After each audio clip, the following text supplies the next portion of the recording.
नमस्कार दोस्तों, आप सभी का स्वागत है। देखिए, आज अपन जो है पढ़ने वाले हैं कक्षा 12 का जो अपना विषय रहेगा वो रहेगा हिंदी साहित्य। और हिंदी साहित्य में भी अपन जिस पुस्तक को लेके बात करने वाले हैं वो पुस्तक है अपनी अंतरा भाग 2। और अंतरा भाग 2 में भी अपन जो है वो बात करेंगे अपन काव्य खंड को लेके, यानी कविता वाले भाग को लेके। कविता वाले भाग में जो है अपने कवि रहेंगे वो रहेंगे विष्णु खरे। और चैप्टर नंबर जो रहेगा वो रहेगा नंबर 5 पे। ठीक है, 5वां चैप्टर अपना है। और इसमें एक कविता के जो है 2 कविताएं विष्णु खरे की रही हैं। इसमें से अपन एक कविता को लेकर बात करेंगे, वो है अपनी एक कम। ठीक है, तो चलिए शुरू करते हैं। आज का ये वीडियो बहुत ही इंपॉर्टेंट रहने वाला है, वेरी इंपॉर्टेंट अपन इसको कहेंगे। चलिए, सबसे पहली बात कवि परिचय को लेकर अपन बात करेंगे, वो करेंगे विष्णु खरे साहब का जीवन परिचय अपन पढ़ने वाले हैं। तो देखिए, सबसे पहले अगर बात की जाए तो इनका जन्म जो है वो 1940 को होता है। कहाँ पे होता है? छिंदवाड़ा मध्य प्रदेश में। विष्णु खरे साहब का जन्म 1940 को छिंदवाड़ा मध्य प्रदेश में होता है। अगर इनकी मृत्यु या निधन की बात करें तो वो होता है 2018 ईस्वी को, यानी आज से लगभग 4 साल पहले जो है वो इनका निधन हो गया था। चलिए आगे अपन बात करें तो क्रिश्चियन कॉलेज इंदौर से इन्होंने 1963 ईस्वी में जो है अंग्रेजी साहित्य में जो है एमए किया था। आगे मैं बात करूं तो यहाँ पर 1962-63 ईस्वी में जो है दैनिक इंदौर समाचार नाम से एक समाचार पत्र निकला करता था, उसके ये उप संपादक के पद पर भी कार्य कर चुके हैं। चलिए आगे बात करें तो 1966 और 67 में जो है एक लघु पत्रिका रही है जिसका नाम था व्यास पत्रिका। तो व्यास पत्रिका का जो संपादन कार्य जो था वो भी 1967 और 66 और 67 ईस्वी में जो है वो किया था। चलिए आगे बात करें तो 1976 से लेकर 1984 तक जो है इन्होंने साहित्य अकादमी में इनको एक पद मिला हुआ था, वो था उप सचिव का पद। उस पद पर भी इन्होंने बहुत अच्छा काम जो था किया था। चलिए आगे बात करें, 1985 ईस्वी को जो है इन्होंने नवभारत टाइम्स में प्रभारी कार्यकारी पद संपादक के पद पर जो है वो कार्य किया था। कब? 1985 में। ठीक है, और इसके बाद में जो है 2 वर्ष तक ये जवाहरलाल नेहरू स्मारक संग्रहालय या पुस्तकालय में जो है वरिष्ठ अध्येता भी ये रहे हैं। ठीक है, याद रहेगा। चलिए, इतना समझ में आ गया होगा। इसका आप स्क्रीनशॉट भी ले सकते हैं, इसको आप लिख भी सकते हैं। ठीक है, याद आपको रखना है क्योंकि कवि परिचय जो होता है वो वेरी इंपॉर्टेंट होता है। प्रश्न 100% इसमें से आएगा। चलिए आगे बात करें तो इनका कुछ परिचय और है, वो भी मैं यहाँ पर आपको बता देता हूँ कि औपचारिक रूप से उनके लेखन प्रकाशन का आरंभ जो है वो सन 1956 में होता है, यानी 1956 से इन्होंने लिखना प्रारंभ किया था। और पहला प्रकाशन की बात करें, टी.एस. एलियट का अनुवाद इन्होंने किया था मरु प्रदेश और अन्य कविताओं के नाम से 1960 में। और दूसरा एक कविता इनका संग्रह जो था एक गैर रोमानी समय में, ये इनका दूसरा कविता संग्रह था जो 1970 में प्रकाशित हुआ था। और तीसरा इनका एक काव्य संग्रह था, वो खुद अपनी आंख से 1978 ईस्वी में जो है वो प्रकाशित हुआ था। और चौथा इनका जो था सबकी आवाज के पर्दे। देखिए काले काले अक्षरों में जो लिखे हुए ना वो आपको याद करने हैं। सन आपको याद नहीं है तो कोई दिक्कत नहीं है, सन से छोटे वाला क्वेश्चन बनता है। ठीक है, अगर याद रहता है तो बढ़िया बात है, नहीं याद रहता तो कोई दिक्कत नहीं है। 1994 में जो है इनकी सबकी आवाज के पर्दे ये रचना प्रकाशित होती है। पांचवा इनका जो कविता संग्रह था वो था पिछला बाकी। और छठे की बात करें तो काल और अवधि के दरमियान प्रकाशित हुआ था। एक समीक्षा पुस्तक भी इन्होंने लिखी है, वो रही है आलोचना की पहली किताब। सन 1983 में यह प्रकाशित होती है। चलिए आगे बात करें तो उन्होंने विदेशी कविताओं का हिंदी तथा हिंदी अंग्रेजी अनुवाद अत्यधिक किया है। अनुवाद बहुत ज़्यादा इन्होंने किया है, अनुवाद पे जो बहुत ज़्यादा जोर इन्होंने रखा है। उनको फिनलैंड के राष्ट्रीय सम्मान knight of the order of the white rose से भी सम्मानित किया गया।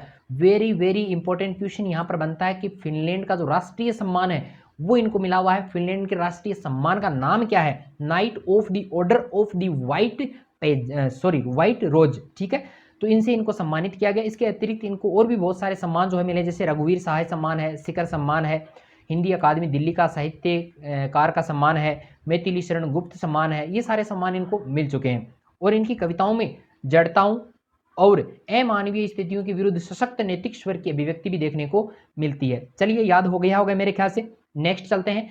एक कम अपनी जो यहाँ पर कविता रहती है उस कविता को लेकर अपन बात करेंगे। कवि परिचय की मैंने बात कर ली है, उसमें से जितना आपको याद रहता है बहुत अच्छी बात है। पहला पेज आपको 100% याद होना चाहिए। चलिए आगे मैं बात करूं तो एक अपनी यहाँ पर कविता है जिसका नाम है एक कम। तो ये कविता देखो क्या है कि एक कम कविता के माध्यम से कवि ने जो है स्वतंत्रतोत्तर यानी स्वतंत्रता के बाद की बात है, स्वतंत्रता प्लस उत्तर यानी स्वतंत्रता के बाद की बात है, भारतीय समाज में प्रचलित हो रही जीवन शैली को यहाँ पर रेखांकित किया गया है कि भारत जब स्वतंत्र हो गया उसके बाद की जीवन शैली कैसी थी उसका यहाँ पर वर्णन किया गया है। आज़ादी हासिल करने के बाद सब कुछ वैसा ही नहीं रहा जिसकी आज़ादी के सेनानियों ने कल्पना की थी। जैसा आज़ादी के सेनानियों ने सोचा था, जैसा गांधी जी ने सोचा था, जैसा सुभाष चंद्र बोस ने सोचा था, वैसा नहीं हो सका। उसकी जो कल्पना की थी वैसी कल्पना जो है बाद में सही साबित जो है वो नहीं हो सकी थी।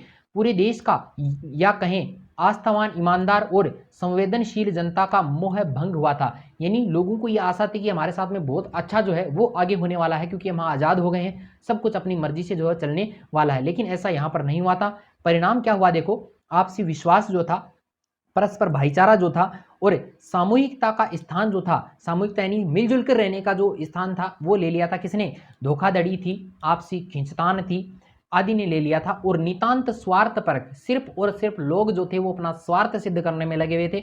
इस प्रकार का माहौल जो था वो चारों ओर बनता दिख रहा था। और कवि ने इस माहौल में स्वयं को असमर्थ पाते हुए, कुछ भी कर सकने में समर्थ कवि अपने आप को नहीं पाता, और ईमानदारों के प्रति अपनी सहानुभूति जो है वो स्पष्ट रूप से यहाँ पर प्रकट कर रहा है। और कुछ न करने की स्थिति होने के बावजूद भी स्वयं को कुछ ऐसे लोगों के जीवन संघर्ष में बाधक नहीं बनाना चाहता, इसलिए वह कम से कम एक व्यवधान तो कम कर ही सकता है, जो कि वह करता है। यही कविता का मुख्य संदेश भी है।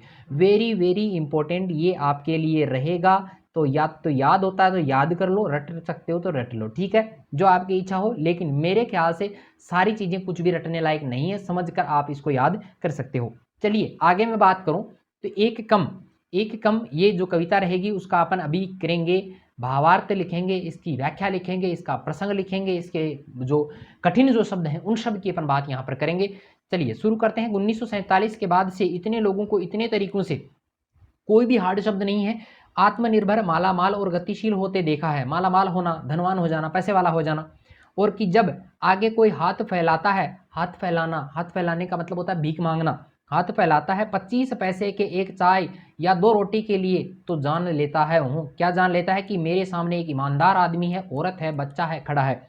और मानता हूँ कि हाँ मैं लाचार हूँ, कंगाल हूँ या कोडी, या मैं भला चंगा हूँ और कामचोर और एक मामूली धोखेबाज भी हूँ।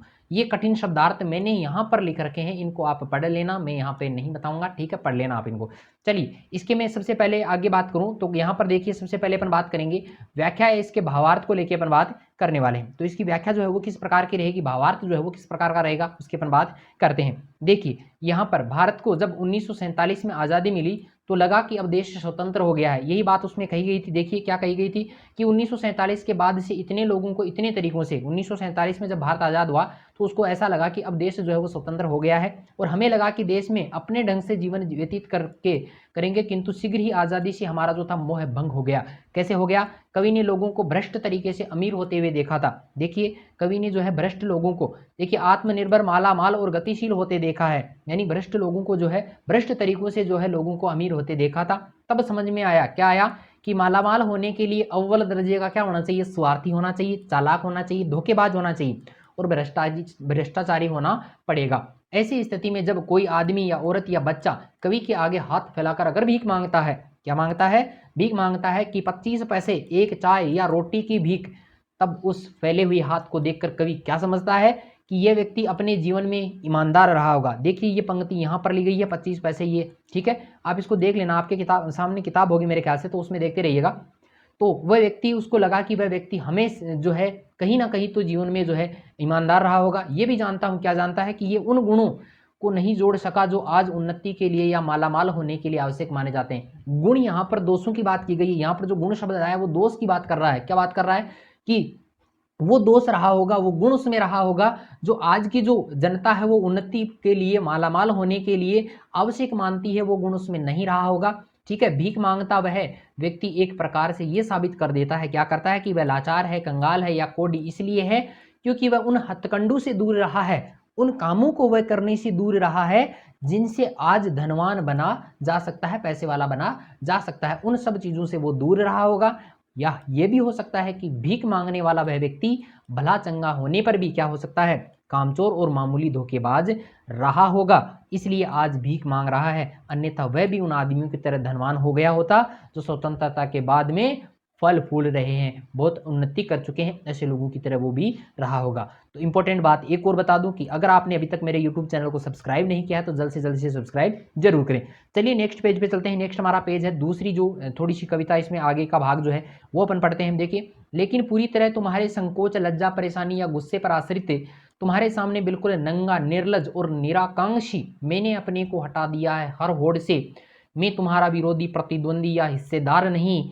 मुझे कुछ देकर या न देकर भी तुम कम से कम एक आदमी से तो निश्चिंत रह ही सकते हो। इसके आश्रित यानी दूसरों पर निर्भर रहना होता है। निराकांक्षी यानी बिना किसी आकांक्षा के।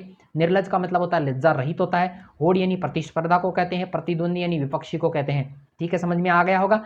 चलिए नेक्स्ट पेज पे चलते हैं। नेक्स्ट हमारा पेज है भावार्थ को लेके कि हाथ फैलाकर भीख मांगने वाला व्यक्ति घोषणा कर रहा है। देखो क्या घोषणा कर रहा है, वो यहाँ पर लिखी हुई है। क्या करता है कि वह पूरी तरह लाचार है, बिल्कुल बेबस है। वो किसी के सामने हाथ फैलाने में उसे कोई लज्जा, कोई से शर्म नहीं आती है, संकोच उसे नहीं होता है। वह पूरी तरह दूसरों पर आश्रित है और उसकी कोई आकांक्षा भी नहीं है। वह किसी का विरोधी भी या प्रतिद्वंदी भी या प्रतिस्पर्धी भी नहीं है, कंपटीशन में भी नहीं आ रहा है। संसार में सब, कहाँ गया, संसार में सब एक दूसरे से आगे निकलने की होड़ में है, एक दूसरे से आगे बढ़ने की होड़ा होड़ी मची हुई है। किंतु उस भिखारी ने कम से कम स्वयं को जो है इस प्रतिस्पर्धा से, इस कंपटीशन से अलग कर लिया है। वह अपने फैलाए हुए हाथ से हमें आश्वस्त कर रहा है, आश्वासन दे रहा है। क्या दे रहा है कि वह पूरी तरह हमारी कृपा पर आश्रित है, हमारी बराबरी वो नहीं कर रहा है, हमसे होड़ वो नहीं कर रहा है और अब हम उसकी तरफ से बिल्कुल निश्चिंत हो सकते हैं। कम से कम एक व्यक्ति तो ऐसा है जो हमारा प्रतिद्वंदी नहीं है, जो हमसे मुकाबला नहीं कर रहा है, यानी हमारी बराबरी वो नहीं कर रहा है। हम चाहे उसे कुछ भी नाम दे दें, कुछ भी कह दें, फिर भी वह हमारा प्रतिद्वंदी नहीं है। ये इसमें मोस्ट इंपॉर्टेंट बात थी, वेरी मोस्ट इंपॉर्टेंट ये कविता रहेगी। चलिए याद कर लेना मेरे ख्याल से। देखिए ये सारी चीज़ें आपके समझ में आई होंगी, फिर भी आपके कुछ समझ में नहीं आता है तो आप मुझे कमेंट जरूर करें। वीडियो अगर आपको पसंद आता है तो लाइक जरूर करें, अपने दोस्तों के साथ शेयर भी करें। तो इस प्रकार के और भी वीडियोस देखने के लिए आप मेरे यूट्यूब चैनल को सब्सक्राइब जरूर करें। तो चलिए मिलते हैं फिर एक नए वीडियो के साथ में, इसका अगला भाग लेकर फिर आऊँगा मैं। तब तक के लिए धन्यवाद।